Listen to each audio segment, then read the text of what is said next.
Have you ever experienced unwanted, disturbing, and obsessive thoughts which you cannot get out of your brain? These thoughts are called intrusive thoughts, and today we are going to discuss key points regarding them as explained in this book. The content of intrusive thoughts is the opposite of the person's values, wishes, and character, which is exactly why they cause so much of distress. Because the person starts believing that maybe this is what my actual character is. Maybe these thoughts are really important and they say a lot about me. And oh my god, I'm a terrible person for having such thoughts. Different types of intrusive thoughts can be morally repugnant thoughts. That is, thoughts about causing harm to oneself, causing harm to other people. They can also be of a sexual nature or a blasphemous nature. They can be related to sexual orientation, questioning beliefs that are well established in the world. They can also be intrusive images that involve dying, personal tragedies, and loss. And they can also be of a somatic nature, in which the person keeps thinking that he or she is experiencing certain bodily sensations, while those sensations may actually not be there. Certain situations can also increase the frequency of intrusive thoughts, like when you are hungover, when you are very tired, when you are on your period, or certain times of the day, like early morning and before sleeping. A personal tragedy, something very traumatic happening in your life, can also start off intrusive thoughts in your brain. And very disturbing media reports of murder or genocide can also lead to such thoughts. Now, how do these thoughts actually become persistent or sticky? It is a general rule that what will be resisted by the brain will persist. So, when we get disturbed by the thought, when we attach meaning to it, we engage with it, we keep trying to disprove it, all these actions end up making the thought sticky and persistent. Also, several myths are prevalent related to thoughts, like a person can control all of their thoughts, while that is actually not possible.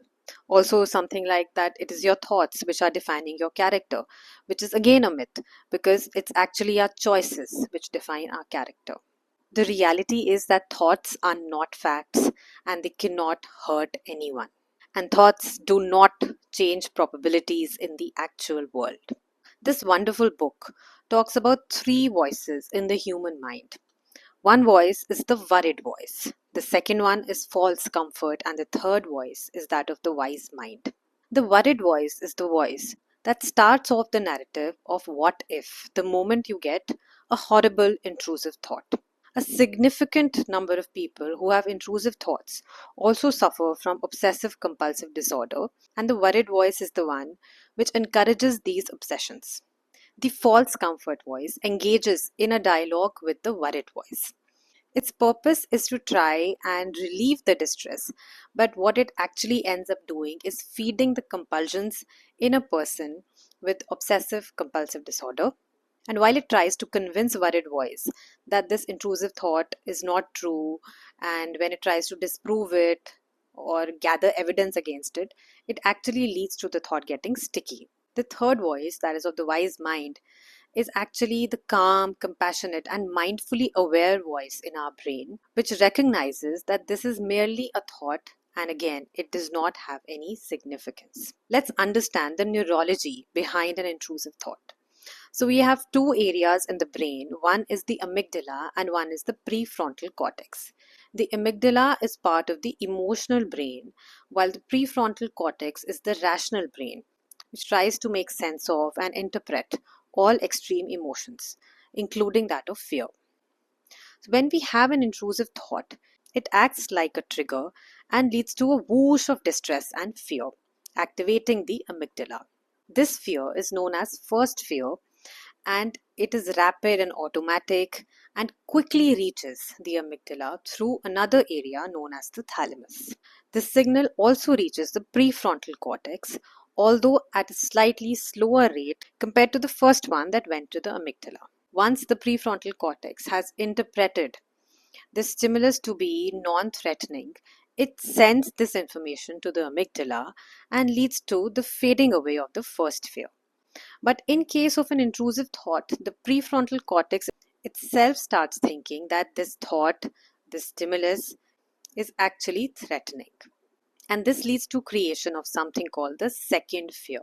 the first fear does not fade away, and the worried voice and false comfort voice keep engaging in a dialogue, discussing and dissecting the intrusive thought.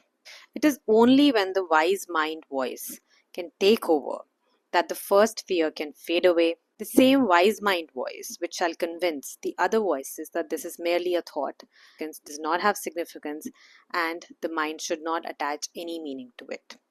The book talks about 6 ways to handle any intrusive thought. Step 1 would be to recognize that yes, this thought that I just had was an intrusive thought. Basically, putting that label on it and allowing the uncertainty to exist. The second step is telling yourself in your head that this is just a thought and reminding oneself that I do not need to do anything. And if I will engage with this thought, it will become stronger and it will start to persist. The third step would be to accept and allow. When we do this, we tell our brain that this thought is not important enough for me to wish for it to go away. And I can continue with my life while this thought exists in my brain. By doing this, we are silencing false comfort, which would have otherwise dissected this thought and given it a lot of meaning and importance. The next step would be to float and feel. Something like the grounding technique, the 5, 4, 3, 2, 1 technique that we discussed in a video before.